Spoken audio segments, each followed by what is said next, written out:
Continuemos en la adoración a Dios y ahora a través de la exposición de su palabra. Vamos a ir a segunda carta a los Corintios, capítulo 10, y vamos a leer del versículo 7 hasta el versículo 11. Segunda de Corintios, capítulo 10, del versículo 7 al versículo 11. Lo que decimos y lo que somos. ¿Ya lo tiene? ¿Ven? Vamos a leer la palabra del Señor tal y como está escrito en el nombre del Padre, el Hijo y su Santo Espíritu. Dice: ustedes ven las cosas según las apariencias del exterior. Si alguien tiene confianza en sí mismo de que es de Cristo, considere esto dentro de sí otra vez, que así como Él es de Cristo, también lo somos nosotros. Pues aunque yo me gloríe más todavía respecto de nuestra autoridad que el Señor nos dio para edificación y no para la destrucción de ustedes, no me avergonzaré, para que no parezca que como que deseo asustarlos con mis cartas, porque ellos dicen, sus cartas son severas y duras, pero la presencia física es poco impresionante y la manera de hablar despreciable. Esto tenga en cuenta tal persona, que lo que somos en palabra por carta estando ausentes, lo somos también en hecho estando presentes. Vamos a orar.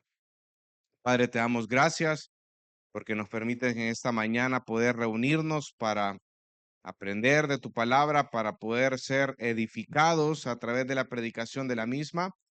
Oro, Señor, que sea tu Espíritu Santo el que hable en esta mañana a nuestros corazones y ayúdanos a que nosotros respondamos en obediencia con corazones dóciles y enseñables ante lo que tú tienes en esta mañana para nosotros. A ti sea toda la gloria y la honra en nombre de Jesús. Amén. Puede tomar su asiento, amado y amada. En su contexto, es decir, el ministerio apostólico, el apóstol Pablo exhorta a la iglesia a no juzgar según las apariencias externas, sino a aprender a ejercer discernimiento acerca de la realidad espiritual en Cristo. Y ojo, debemos de recordar que desde el capítulo 10 al capítulo 13, Pablo lo que está haciendo es una defensa ante aquellos que están criticando, que están juzgando, que están atacando con menosprecio la obra que el Señor estaba haciendo y están atacando constantemente su ministerio. Y están socavando la autoridad, una autoridad que vamos a ver más adelante, es una autoridad no definitiva, sino es una autoridad delegada. Y Pablo lo que hace acá es afirmar que lo que él tiene no es por credenciales humanas, no es por títulos humanos, sino más bien es el Señor el que le otorgó este llamado y esta misión, el que le otorgó esta oportunidad de poder llevar el mensaje del evangelio con un propósito claro que es la edificación de la iglesia. Así que este pasaje que vamos a estudiar en esta mañana nos lleva a nosotros como iglesia a reflexionar de una manera seria acerca de la integridad del siervo de Dios. La vida cristiana y particularmente el ministerio demanda una coherencia entre lo que se proclama, lo que se dice y lo que se vive. No basta con una correcta exposición doctrinal si esta no está acompañada de una vida piadosa. Y así la autoridad espiritual auténtica se manifiesta no en apariencia externa, no en cosas superficiales, sino en una vida transformada por Cristo, transformada por su precioso evangelio. Una vida sometida a Cristo y que da frutos dignos de arrepentimiento. Por tanto, la iglesia está llamada a ejercer discernimiento, a tener criterio, no un criterio superficial, sino un criterio bíblico de las cosas, reconociendo que la verdadera madurez espiritual se refleja cuando existe una coherencia entre la palabra y la acción. Y en este pasaje vamos a ver tres características que debemos de tomar en cuenta al momento de evaluar dicha coherencia en el hombre de Dios. La primera de ellas está en el versículo 7, es conocido por su relación con Cristo. La segunda de ellas está en versículo 8 y 9, que es llamado o el propósito es edificar al cuerpo de Cristo. Y la tercera de ellas es que posee una integridad notable, versículo 10 y 11. Así que vamos al primer punto, la primera característica es que es conocido por su relación con Cristo. Mira el versículo 7. Dice, ustedes ven las cosas según la apariencia exterior. Dejémoslo ahí. Los falsos maestros estaban asediando la iglesia de los Corintios. Ellos llegaban a la iglesia de Corinto, estaban dando falsas enseñanzas. Ellos afirmaban que eran apóstoles de Cristo. Ellos decían que era el mismo Señor Jesucristo el que los había mandado a ellos a proclamar lo que ellos estaban proclamando. Y ellos lo que buscaban era desviar a la iglesia de la verdad de Dios, porque eso es lo que hacen los falsos maestros, desvían a la iglesia de la verdad de Dios.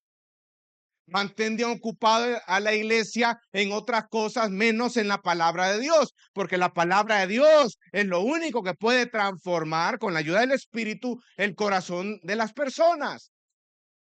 Entonces los falsos maestros, ellos se dedican a qué? A desviar a la iglesia, a mantener ocupada la mente en cosas muy diferentes a la verdad de Dios. Y eso es lo que pasaba en los Corintios. Pero en el caso de los Corintios, parte de ese plan, como primer paso, era buscar desacreditar a Pablo.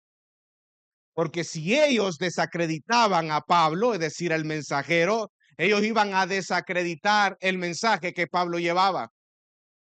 Por eso es que ellos constantemente están tirando dardos, flechas venenosas para minar el corazón de los corintios, para socavar la autoridad que Dios le había delegado a Pablo, porque a través de eso, esa crítica destructiva, buscaban dividir al cuerpo de Cristo y también buscaba despotricar el mensaje del evangelio que había sido llevado por Pablo. Y sus constantes dardos hacia Pablo tuvieron efecto en la vida de los corintios. A tal punto que los corintios, ellos aceptaron una buena cantidad de miembros, aceptaron esos dardos y empezaron a juzgar, a criticar a Pablo y empezaron a creer en lo que los falsos maestros decían acerca de Pablo. Ellos creyeron que eran ciertas esas acusaciones y se pusieron en contra de Pablo. Por eso es que Pablo escribió una carta que, como lo estudiamos anteriormente, se le llama la carta severa o la carta del lloro de Pablo hacia la iglesia de los Corintios. Y el propósito de esa carta, ¿cuál era, iglesia? Vamos a ver. No se duerman. ¿Cuál era el propósito de esa carta severa? El arrepentimiento. Que los corintios vieran lo que estaban haciendo mal y que se arrepintieran delante del Señor por su pecado. Y lo más precioso, y lo vimos anteriormente, es que el Señor logró el objetivo que quería lograr con esa carta, el arrepentimiento en la vida de los corintios. Así que, hermanos, esa carta era una defensa al ministerio que Dios le había otorgado. Debemos de entender que Satanás y sus secuaces buscan ocupar la mente de las personas en algo diferente a la verdad de Dios. Busca mantenerlos ocupados en otra cosa diferente a la verdad de Dios. Por eso, y vamos a tocar varias cosas más adelante acerca de ello. porque es por medio de la predicación de la verdad de Dios que las personas son salvas y transformadas. Pero ojo, los falsos maestros, ellos decían que eran enviados de Jesucristo, que eran los representantes de Cristo. Pero esa afirmación que ellos estaban diciendo carecía de ¿qué? De obras dignas de arrepentimiento. El Señor Jesús es claro en su palabra cuando dice, por sus frutos os conoceréis. Cuando existe esa incongruencia entre lo que yo predico, entre lo que yo enseño, entre lo que yo hablo, con lo que yo hago, entonces, hermano, estamos más cerca de ser falsos discípulos que verdaderos discípulos de Cristo. Y esto es lo que nos debe llevar a nosotros a meditar. Pero caso contrario con Pablo, estos falsos maestros no habían fundado iglesias. Estos falsos maestros no estaban enseñando la verdad de Dios. Estos falsos maestros no habían edificado al pueblo del Señor a través de la enseñanza de la palabra. Lo único que tenían estos falsos maestros eran una jactancia vacía de lo que ellos eran, sin fundamento. Estos decían que tenían un conocimiento, pero un conocimiento más profundo y superior de Jesucristo. Estas personas van tras el título, estas personas van tras el nombre, estas personas van tras sus propios intereses. Buscan el dinero, buscan el poder, buscan la fama. Por eso es que Pablo le empieza a decir, vosotros veis las cosas según la apariencia exterior. Y este es un llamado a la reflexión. En otras palabras, lo que Pablo le estaba diciendo a la iglesia de los Corintios, miren lo que hay delante de ustedes. Ejerzan el discernimiento que el Espíritu Santo les ha dado. Por eso que él inicia diciendo, ustedes ven las cosas según la apariencia exterior. Fíjense en lo que está delante de ustedes. Evalúen lo que está ante sus ojos. Y es probable, muchos comentaristas dicen que es probable que Pablo estaba señalando al líder de esos falsos maestros, llamando a la iglesia de los Corintios a ejercer discernimiento. Entonces, miren qué interesante, porque Pablo lo que hace, y vamos al versículo 7, como después del punto que dice, si alguien tiene confianza en sí mismo que es de Cristo, considere dentro de sí otra vez. Y esta era una afirmación que los falsos maestros decían, que ellos eran de Cristo, le pertenecían a Cristo y que Cristo le había dado un conocimiento bastante profundo acerca de su persona y eso a ellos les daba la potestad de venir y ministrar al cuerpo de Dios. Entonces Pablo agarra esta afirmación de ellos y miren qué interesante lo que hace porque lo ocupa como para desarrollar el argumento. Si alguno tiene confianza en sí mismo que es de Cristo, que este era un lema de los oponentes, pero mire cómo lo que desarrolla en el versículo 7. Considere esto dentro de sí otra vez, que así como Él es de Cristo, ¿también qué? También lo somos nosotros. Miren, miren qué interesante, porque este es un llamado a reflexionar acerca del tema. Esto es un llamado a considerar la relación que esta persona tiene con Cristo. ¿Quién estaba diciendo esto, hermanos? Pablo. ¿Quién era Pablo en ese tiempo? ¿Cómo fue convertido Pablo? Hechos 9. Después de su conversión, ¿quién fue Pablo? Y Pablo les dice a la iglesia, así como ellos dicen que son de Cristo, también lo somos nosotros. Evalúen, disciernan, ejerzan ese discernimiento dando por el Espíritu. Vean lo que está frente a ustedes, por sus frutos os conoceréis. Consideren su vida. Porque los verdaderos hombres de Dios tienen un íntimo caminar con Cristo y es algo que se nota en sus vidas. Una persona que desarrolla una intimidad con Dios se refleja en su vida. Se refleja en su vida, en sus acciones, en el día a día. Como dice las Escrituras, Mateo 7:16, por sus frutos os conoceréis. De igual manera, los falsos maestros enseñan falsas doctrinas que dan como resultado comportamientos pecaminosos y vidas de pecado en aquellos que los escuchan. Entonces, hermanos y hermanas, esto es un llamado a nosotros como iglesia de Cristo a evaluar nuestra propia vida a la luz del Evangelio. No solo se trata de evaluar a otros, se trata de evaluarme a mí mismo. Un creyente puede conocer mucha doctrina, puede hablar correctamente, pero si en su vida diaria hay falta de perdón, orgullo o pecado oculto, hay algo mal ahí.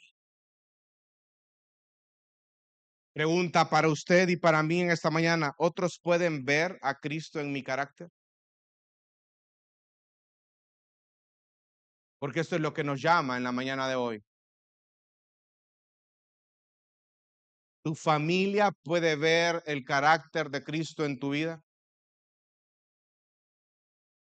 ¿Las personas que te rodean pueden ver el carácter de Cristo en tu vida? ¿En tu trabajo se refleja el carácter de Cristo en tu vida?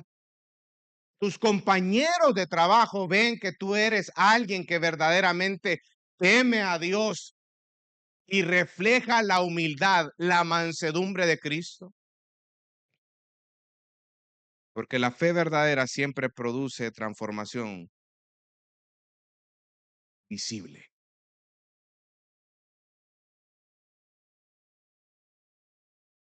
Segunda característica, versículo 8, mire lo que dice.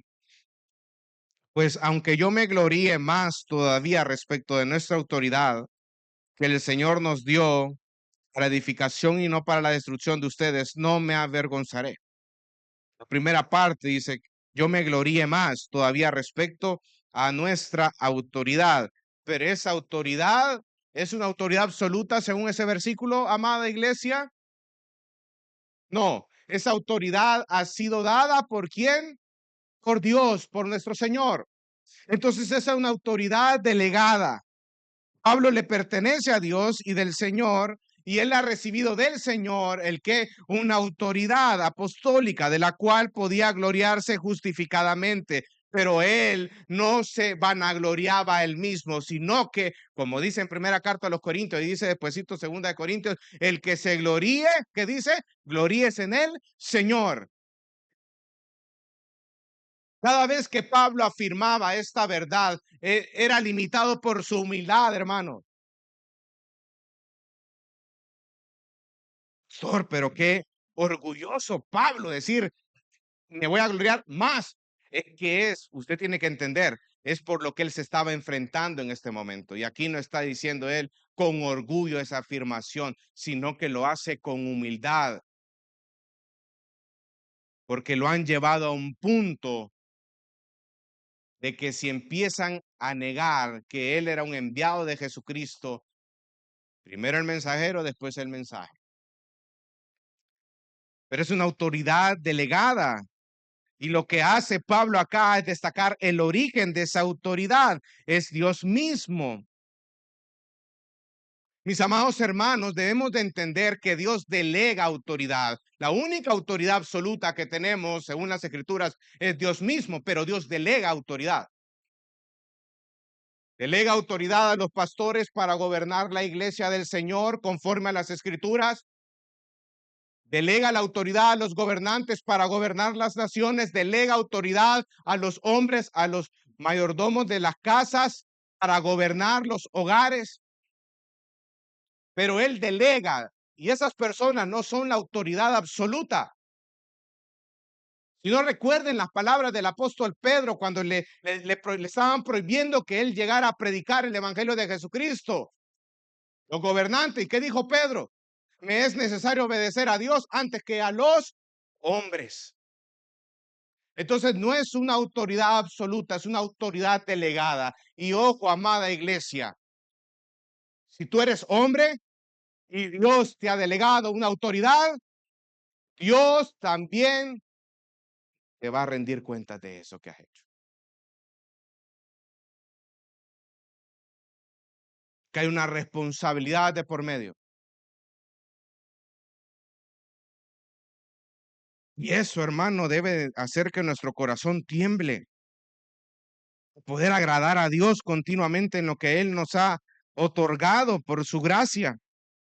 Porque vamos a rendir cuentas delante de Él.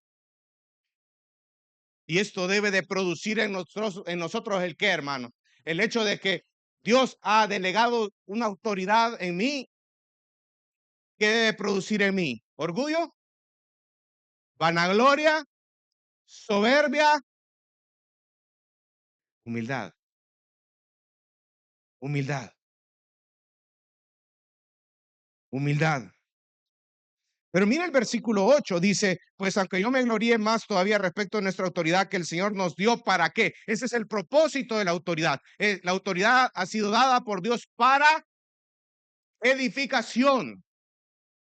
Ese es el propósito de la autoridad, edificar el cuerpo de Cristo. Y después Él lo complementa y dice, y no para destrucción.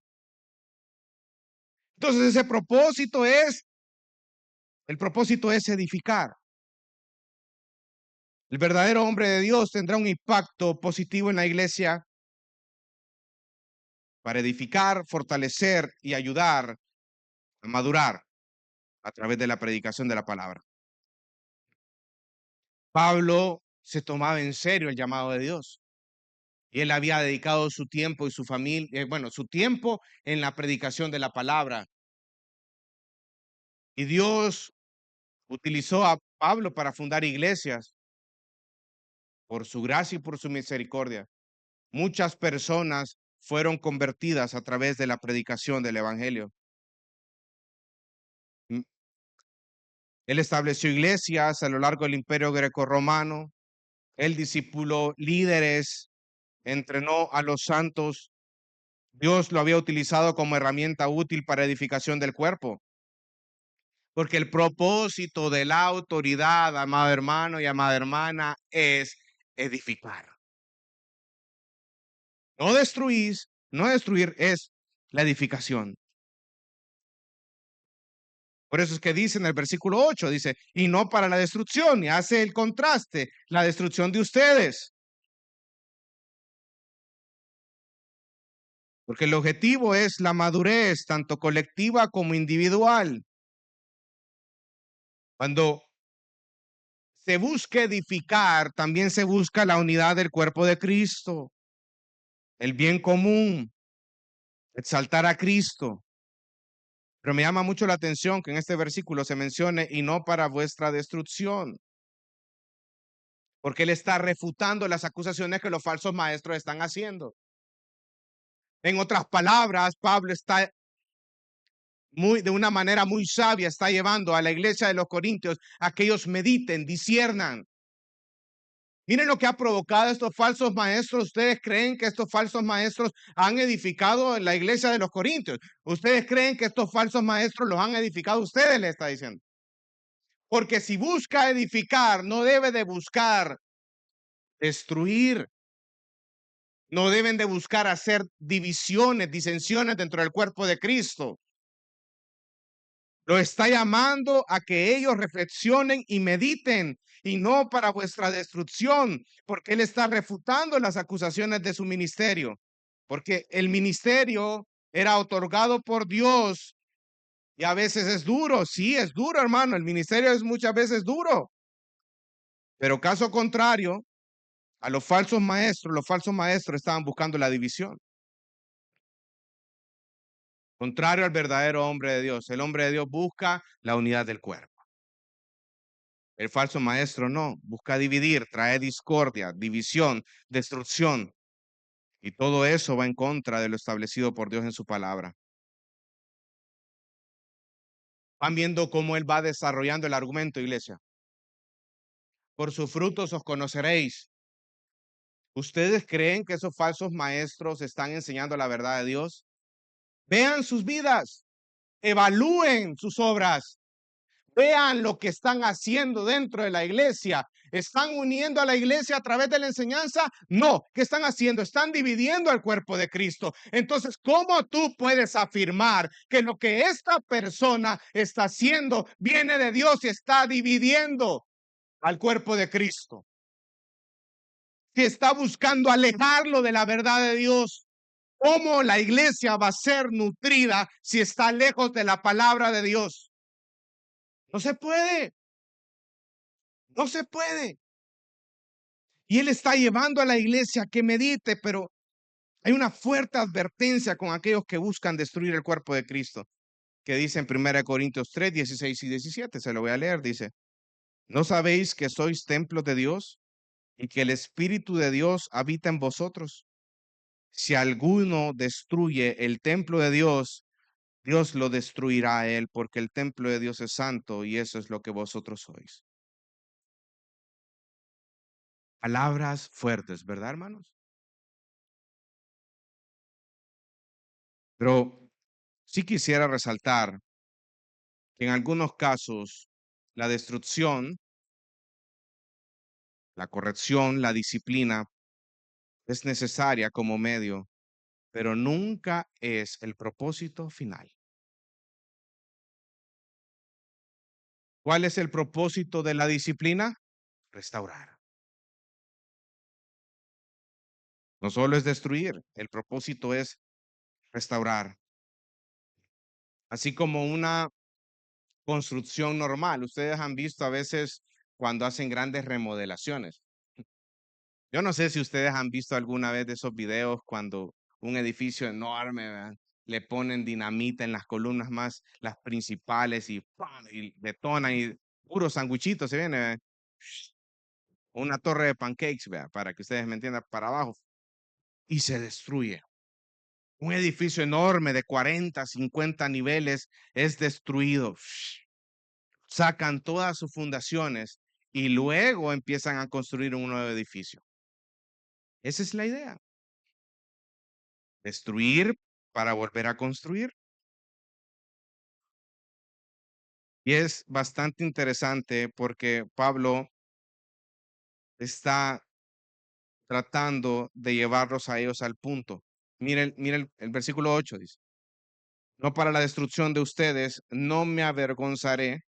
Versículo 9, para que no parezca como que deseo asustarlos con mis cartas. Debido a lo que había dicho anteriormente, es decir, que el propósito de la autoridad, que es la edificación y no la destrucción, Pablo viene y dice, yo no me voy a avergonzar. Y me gusta en el versículo 9 que dice, para que no parezca como que deseo asustaros con mis cartas. Él está afirmando, miren hermanos, lo que Dios me ha dado a mí no es para destruirlos a ustedes, sino es para buscar la edificación de cada uno de ustedes. Yo sé que la carta es severa, yo sé que la carta es dura, a mí me costó escribir esa carta con lloros, pero el propósito de esta carta es su arrepentimiento, su edificación. Yo no quiero asustaros, yo no los quiero asustar de muerte, dicen algunos comentaristas con esta carta que les he escrito. No, ese no es el punto. El punto es edificarlos, porque eso es lo que el Señor me ha mandado a hacer. No es asustarlos de muerte. Y entonces Él está lidiando el tema sabiamente. Porque Él les está diciendo, hermanos, fui duro con ustedes para que vieran la gravedad de su pecado. Muchas veces el amor te va a llevar a ser firmes en la confrontación.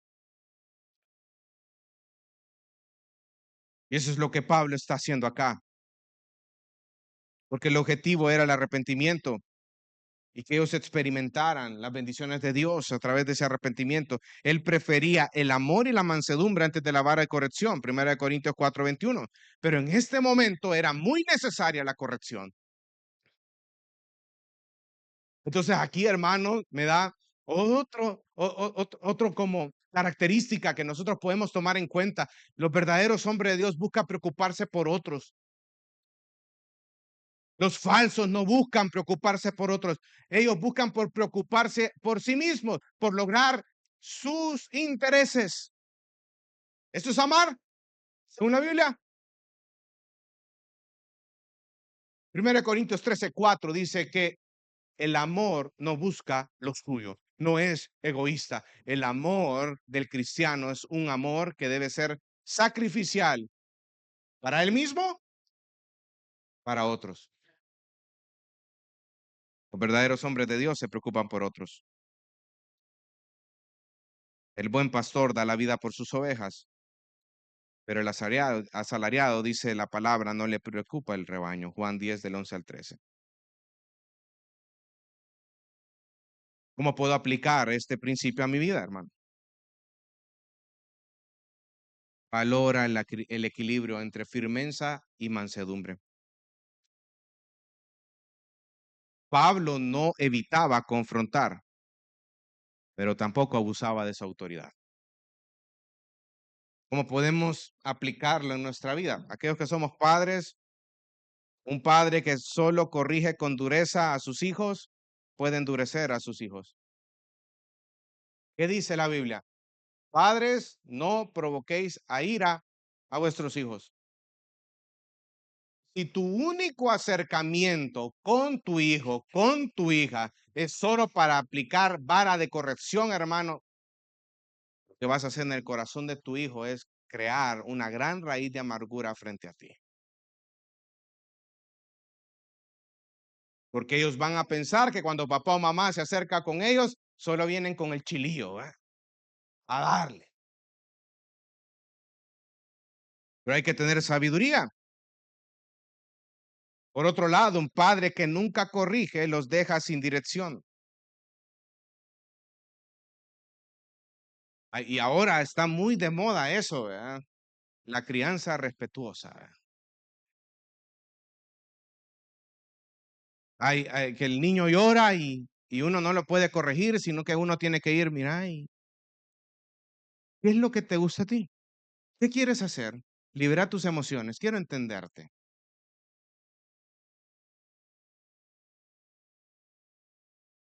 ¿Quién le ha delegado el Señor la autoridad para corregir y edificar? A usted, que es papá, a usted, que es mamá. Los niños están empezando, ellos no saben qué es lo que quieren, hermanos. Es nuestra responsabilidad direccionarlos con sabiduría, con mansedumbre, pero es nunca corregirlos. Los padres que nunca corrigen a sus hijos están provocándole un tremendo daño en la vida de sus hijos. Ay, no, dejarlo que haga lo que haga lo que quiera. Si usted no quiere ejercer la autoridad para edificar, Dios se lo va a demandar. Y si ese hijo o esa hija está creciendo sin un reconocimiento de la autoridad, va a tener tremendos problemas cuando él sea mayor o ella sea mayor y después van a quedar presos porque usted no le enseñó a cómo respetar las autoridades. Ellos tienen que aprender a respetar las autoridades. La policía no le va a tener tanta paciencia como usted, ¿verdad? Más ahora, así como están, hermano. Allá al secot van a terminar los niños. Y ahí aprenden. Entonces, esto no es un llamado a no corregir, sí, es un llamado a corregir, pero con sabiduría. Hay un equilibrio entre la verdad y el amor. Hay que hablar la verdad con mansedumbre. Hay que preferir el camino del amor antes de una dureza innecesaria. Hacer la corrección cuando es necesario y con el propósito correcto. Y esto lo podemos aplicar también a nivel de iglesia, hermano. A nivel de iglesia. Debemos de aprender a ser mansos y humildes. Debemos de aprender a reconocer lo que el Señor ha dado a su iglesia. y hay que hacerlo con mansedumbre. Tercera característica, posee una integridad notable. Versículo 10. Miren lo que dicen de Pablo. ¿Lo tienen por ahí, hermano?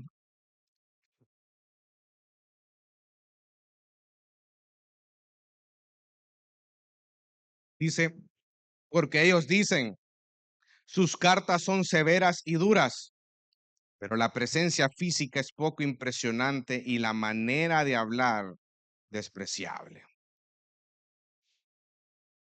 Miren,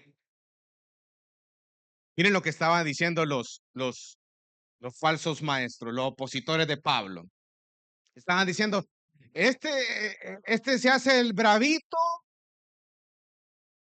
el machito, en una carta, se hace el fuertecito.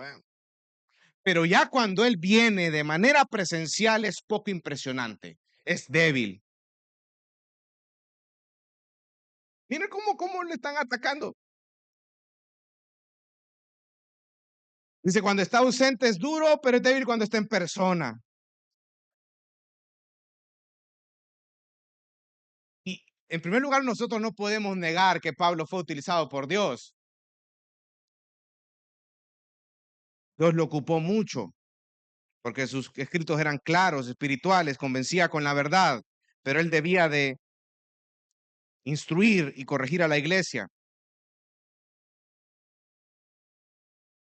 Pero para que exista o se efectúe una corrección, debemos de confrontar. Y eso no es fácil, hermano. No es fácil confrontar. Por eso nosotros muchas veces, ¿verdad? Cuando tenemos que confrontar, le tiramos el pasecito a otro hermano. No, es que no me siento preparado. Yo ahí le dejo. ¿Cuánto le ha pasado eso? No, mire, fíjese, pastor, que tal hermanito y tal hermano. Ahí se lo dejo para ver que oremos y vamos a ver. Hágalo usted, le digo yo un solo. Él le vaya a hablar, ore, vaya a hablar. Es que no sé, no me llevo. Ah, entonces Dios se lo va a demandar a usted.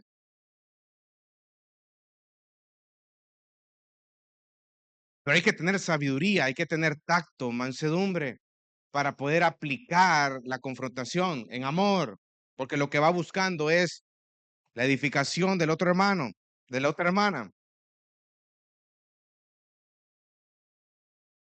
Pero saben que Pablo buscaba esa confrontación, por eso se tenía esa percepción de que sus cartas estaban llenas de mandatos y de que Pablo lo que intentaba era asustar a la congregación. Pero si usted se fija en ese versículo 10, dice, sus cartas son severas, sus cartas son duras, pero la presencia física es poco impresionante. Miren cómo atacan, vean. Y cuando ellos dicen su aspecto físico, su presencia física es poco impresionante, ellos estaban atacando que era una persona débil cuando estaba presente, era una persona insignificante, que carecía carisma, que carecía de ese encanto personal, que llevaba el respeto y la lealtad. Incluso llegaban a afirmar que el hecho de que cuando Pablo los visitó físicamente y él se fue, eso era porque él era un lloroncito y era débil y no podía aguantar en ese momento. Imagínense cómo tergiversan las cosas. Eso mostraba el hecho de que él se fue corriendo después de que lo ofendieron, mostraba su falta de liderazgo. Eso pensaban ellos. ¿Saben cuál era el propósito de los falsos maestros de decir estas cosas de Pablo? Desprestigiar a Pablo y verse a ellos como personas imponentes. Verse ellos como personas seguras, como personas que están aquí, que allá. Y ellos empezaban a despotricar a Pablo para hacerse ver como personas fuertes y decididas, mientras Pablo era débil y sin carácter, una persona incapaz con lidiar con las cosas que tenía en su mesa. Pero saben, eso lo que debía de discernir la iglesia de Corintios es que eso lo que daba es una gran lectura acerca de lo que ellos entendían por autoridad y cómo gobernar. Y eso era una autoridad o una dictadura dominante. Mateo 20:25 dice lo siguiente. Pero Jesús, llamándolo junto a sí, dijo: ¿Sabéis que los gobernantes de los gentiles se enseñorean de ellos y que los grandes ejercen autoridad sobre ellos? Los falsos maestros buscan controlar todos los aspectos, facetas de la vida de la iglesia. Dictaduras, no rinden cuentas. Ellos son el centro de la iglesia y no Dios. Son personas intocables. ¿Dónde dice la Biblia eso, hermano? Si el hecho que el Señor nos ha delegado cierta autoridad para gobernar el cuerpo de Cristo, la iglesia, eso a nosotros no nos hace personas más importantes, porque delante del Señor todos hemos sido comprados con la sangre del Cordero. Y eso incluye hasta el pastor. El pastor es una oveja más dentro del redil que necesita ser cuidada, confrontada, consolada, animado, necesita ser alimentado de la palabra del Señor, y que dentro de la función está el liderar, gobernar, enseñar, instruir. Es otra cosa, hermano.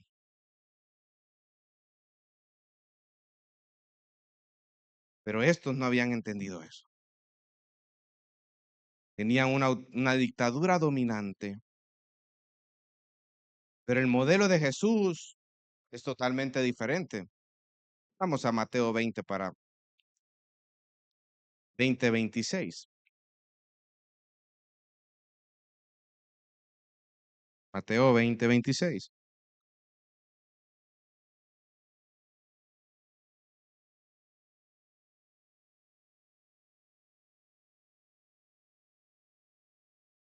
¿Ya lo tienen? Después de haber dado el ejemplo de los gobernantes de los gentiles, viene el versículo 26 y Jesús dice: no ha de hacer así entre ustedes, sino que el que entre ustedes quiera llegar a ser grande será su ¿qué? Amén. Y el que entre ustedes quiera ser el primero será su, así como el Hijo del Hombre no vino para ser servido, sino para servir y para dar su vida en rescate por muchos. Ese es el modelo de liderazgo de Jesús. Mire, siervos, siervos. Todo lo contrario a lo que los falsos maestros trataban de imponer. El modelo de liderazgo de Jesús está basado en el servicio. El líder es considerado siervo. Hombres, ¿cuántos hombres hay acá? Levanten la mano. ¿Quieres ser como Jesús, como líder? Sirve a tu familia.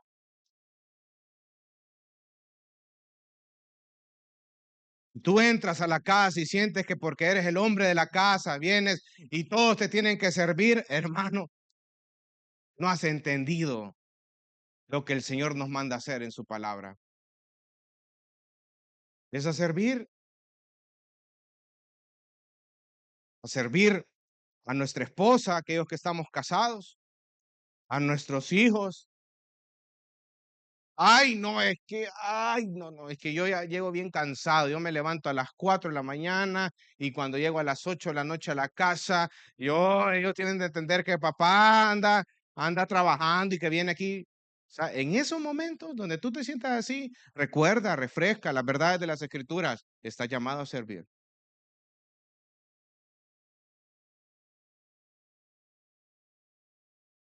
Servir a tu familia. Eso es lo que nos enseña Jesús. El que quiera ser grande, que se ponga a servir. El líder es considerado siervo. Ahora, es muy interesante porque en este versículo, volvamos a 2 Corintios 10.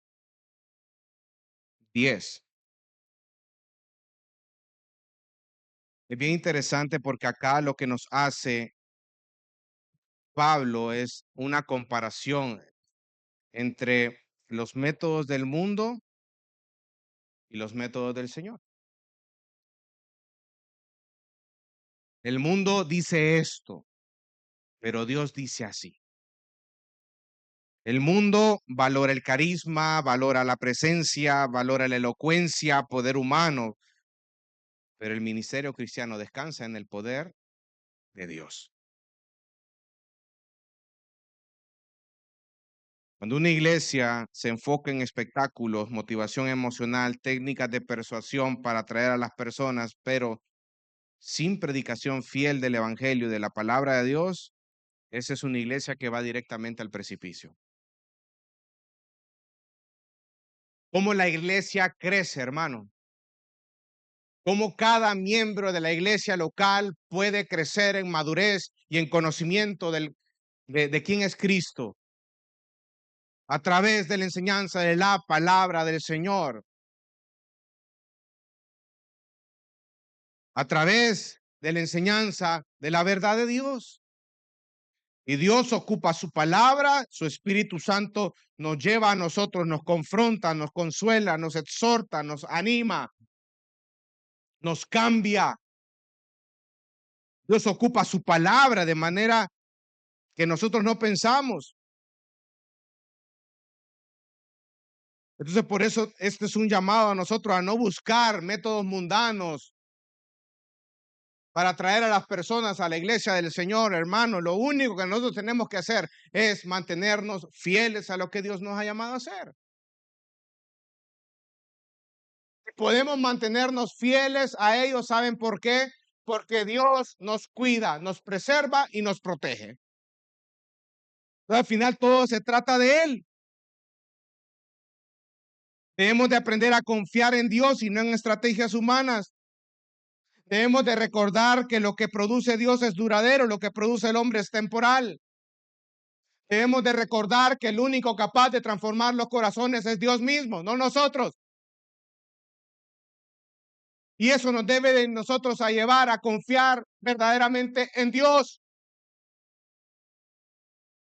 Y eso no significa que debemos de ser negligentes en lo que Dios nos ha llamado a hacer, sino que hay que aprender a ser diligentes en las cosas que Él nos ha llamado a hacer. Pero los resultados no están en nuestras manos, pero sí en Él. Volvamos al versículo 10. Dice, ellos criticaron, decían de que sus cartas eran severas y duras, pero la presencia física es poco impresionante y la manera de hablar despreciable. La manera de hablar despreciable. Es decir, algo sin valor o algo digno de desprecio. No se refiere al contenido del mensaje, porque si ellos empezaban a decir que el contenido del mensaje era despreciable, ellos estaban diciendo a sí mismos que no eran convertidos, porque es a través de ese mensaje que ellos que llegaron a Cristo, ¿no? Pero ellos decían, no, miren la manera, la oratoria. Y ahí ven ustedes cómo la mundanalidad se estaba metiendo en la percepción de los corintios de estas cosas. Ellos decían que Pablo carecía de las capacidades de oratoria, de elocuencia, que ellos tanto valoraban en su cultura. Los corintios criticaban a Pablo por no imponerse con disciplina y no usar una gran oratoria como era común en Corintio. Y eso para ellos reflejaba que había un conflicto en su mente mundana de lo que el mundo espera y de lo que significa un ministro centrado en Cristo y su evangelio. Por eso es de que le hemos titulado a este estudio que estamos desarrollando en Corintios, el poder en la debilidad. Pero miren cómo ellos estaban atacando. Ellos decían, Pablo no tiene esa oratoria. o esa personalidad que tiene que ser una persona impetuosa. Estaban fijándose en aspectos superficiales. No les interesaba si Pablo era bíblico o no. A ellos lo que les interesaba era si él tenía la capacidad de tener esa oratoria. Saben de que Pablo, bueno, estuve leyendo a la hora de hacer este sermón, ¿verdad? Pablo era chaparrito, yo creo que era salvadoreño, ¿sí? Porque era chaparrito. Algunos creen que Pablo también era calvito, gloria al Señor, que tenía una nariz pequeña, o sea, una persona, y que sí era una persona de saludable.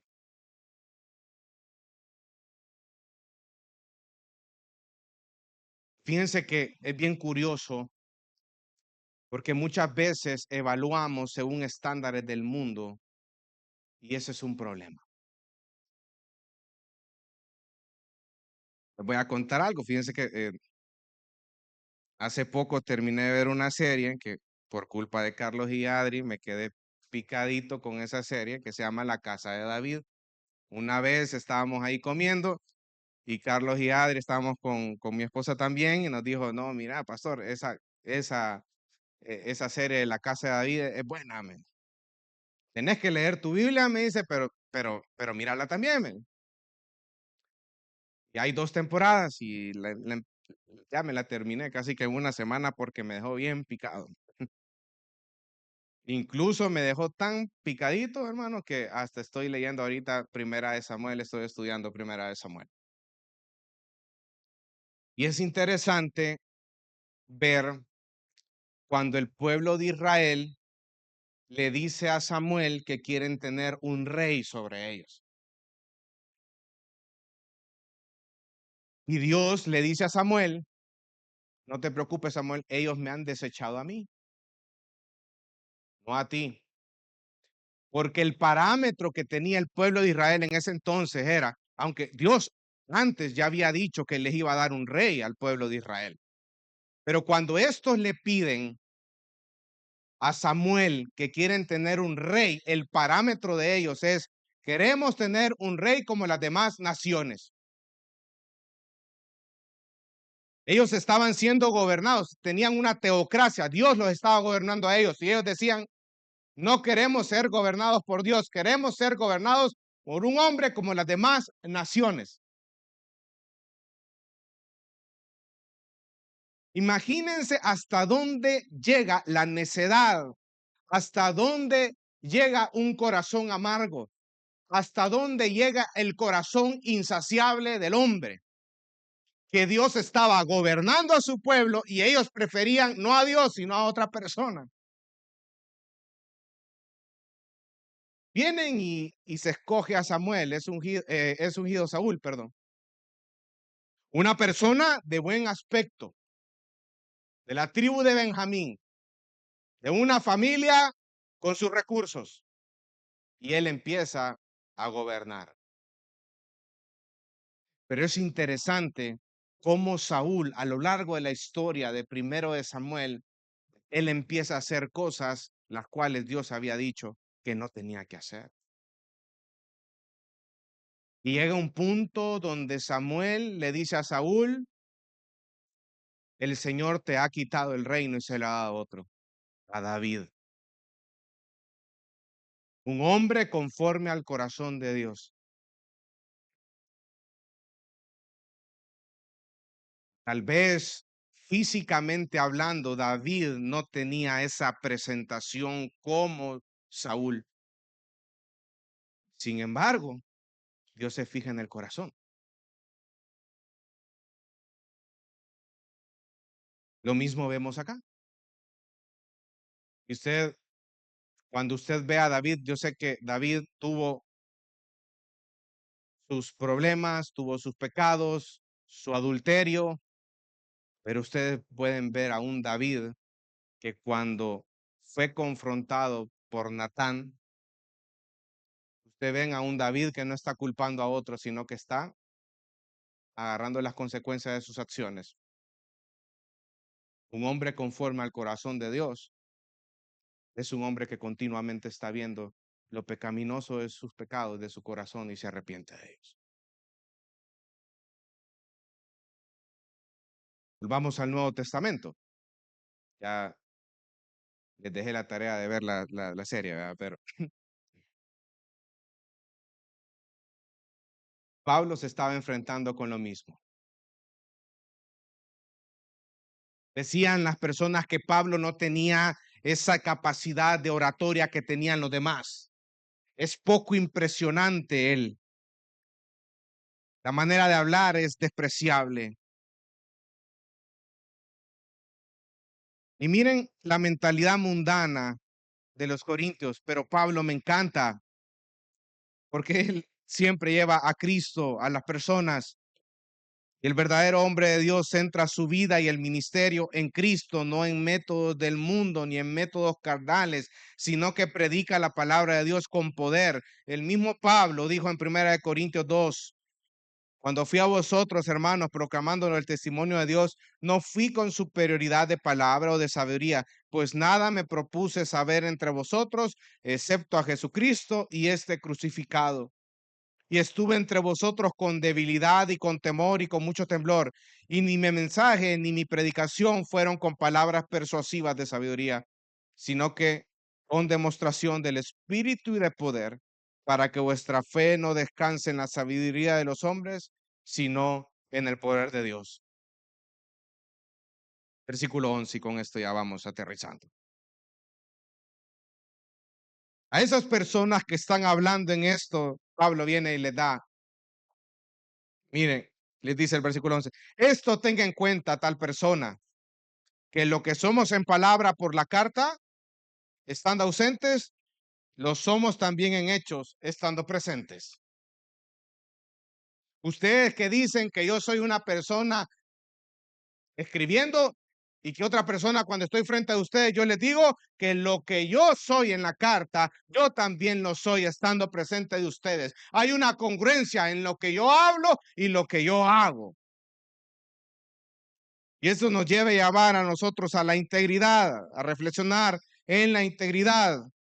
Y esta porción, y si usted ve en el versículo 1, dice del capítulo 10, ¿cómo inicia? Yo mismo, Pablo, le ruego por la mansedumbre y la benignidad de Cristo, yo que soy humilde cuando estoy delante de ustedes, pero osado para con ustedes cuando estoy ausente. Pablo les dice, no es que existan dos Pablos, es un solo Pablo. Hay una congruencia entre lo que digo y lo que hago. En mi próxima visita, evalúen algo más. Evalúen los hechos, las acciones, y evalúen eso con lo que les estoy diciendo y se van a dar cuenta en algo, que existe congruencia. Porque lo que yo soy en palabras, lo que yo soy detrás de esa carta severa, yo también lo soy enfrente de ustedes. Hay congruencia, palabra y acción. Pero también nos lleva a otro punto a ellos. Evalúen a los falsos maestros. Vean si lo que ellos enseñan verdaderamente ellos lo hacen. Porque los falsos maestros son hipócritas. Los falsos maestros no tienen esa coherencia en su vida porque van detrás de otros intereses. Él dice, miren hermanos, evalúenme a mí, porque esta integridad solo se debe por el Señor. Ese mismo Pablo fue el que dijo, imíteme a mí como yo imito a. No hay soberbia ahí, no hay orgullo, hermano. Hay congruencia. El que nada debe, nada teme. Él no era hipócrita, era irreprochable en su integridad, y eso solo lo puede ser el Señor, transformar los corazones de las personas. Primera Tesalonicenses 2:4 dice, sino que así como hemos sido aprobados por Dios para que se nos confiara el evangelio, así hablamos, no como agradando a los hombres, sino a Dios que examina nuestros corazones. Entonces, hermanos, Vivir con integridad es esa coherencia entre lo que tú dices y lo que tú haces. El hombre de Dios, un hombre o una mujer piadoso o piadosa, es lo mismo en público que en privado. No existen esas dobles caras, ni esa doble vida. Alguien puede estar enseñando sobre santidad en la iglesia, pero vivir en pecado oculto, y esta incoherencia destruye su testimonio. En contraste con una persona íntegra, vive lo que predica en su casa, trabajo y dentro de la iglesia. Pregúntese usted, ¿soy yo la misma persona en público que en privado? ¿Qué tanto anhelo tener una vida congruente constantemente con la palabra del Señor? Porque una persona íntegra está reflejando el testimonio del carácter de Cristo en él o en ella. Amados hermanos, este pasaje nos ha llevado a examinar una verdad fundamental. En la vida cristiana y en el ministerio, no basta con lo que decimos, sino que es indispensable que nuestra vida respalde nuestras palabras. Hemos visto que el verdadero siervo de Dios primero es conocido por su relación con Cristo, que es evidenciada en sus frutos. En segundo lugar, usa la autoridad que Dios le ha dado para edificar y no para destruir. Y en tercer lugar, vive con una integridad tal que hay coherencia entre lo que enseña y lo que practica. En contraste con los falsos maestros que se enfocan en las apariencias, buscan su propio beneficio, usan métodos mundanos y viven en inconsistencia. Pero el modelo que Cristo nos dejó es completamente diferente. Es un liderazgo humilde, sacrificial, centrado en la verdad. Por tanto, hermanos, hay una exhortación doble para la iglesia del Señor en esta mañana. En primer lugar, como iglesia debemos de aprender a discernir correctamente, no dejándonos llevar por lo externo, sino evaluando el fruto, la doctrina y la vida. Y en segundo lugar, la segunda exhortación es que cada uno de nosotros debe de examinar su propio corazón. ¿Estamos viviendo lo que proclamamos? ¿Nuestra vida refleja verdaderamente a Cristo? Porque al final no daremos cuenta por la impresión que causamos en los hombres, sino por la fidelidad con la que vivimos delante de Dios. El Señor nos conceda ser hombres y mujeres íntegras, cuya vida y doctrina estén en perfecta armonía, para que en todo Cristo sea exaltado y su iglesia edificada. Que nunca haya una distancia muy grande entre lo que decimos y lo que somos, sino que en todo reflejemos fielmente a Cristo nuestro Señor. Dios te bendiga. Realmente es un privilegio para nosotros que puedas escuchar el mensaje de la palabra de Dios. Esperamos que Dios obre en tu vida grandemente a partir de lo que puedas escuchar y aprender a través de este sermón. Sin embargo, creemos que solo este sermón es insuficiente y no debería de suplantar por ningún motivo tu asistencia a una iglesia local.